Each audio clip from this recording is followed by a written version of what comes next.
खबर शामिल करते हैं जलालपुर पीरवाला से। तहसील इंतजामिया और पुलिस की मुश्तरका कामयाब कार्रवाई।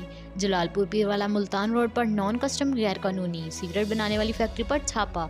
Assistant commissioner Zulfiqar Ali Khan DSP Abdur Rauf की ज़ेर निगरानी छापा मारा गया। सिगरेट फैक्ट्री में स्पेशल ब्रांच, एलिट फोर्स और पुलिस की भारी नफरी मौजूद। फैक्ट्री से मोइन नामी मैनेजर समेत 34 मुलजिमान गिरफ्तार कर लिए गए। पुलिस फैक्ट्री से करोड़ों मालियत की मशीनरी, लाखों मालियत की सिगरेट और दीगर सामान बरामद।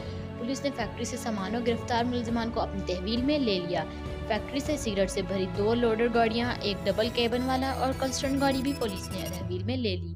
फैक्ट्री मालिकान का ताल्लुक मर्दान स्वात, कश्मीर और दीगर बालाई इलाकों में से है। मुलजिमान के खिलाफ कस्टम हुकाम और आला अफसरान की हदायत पर कानूनी कार्रवाई अमल में लाई जा चुकी है।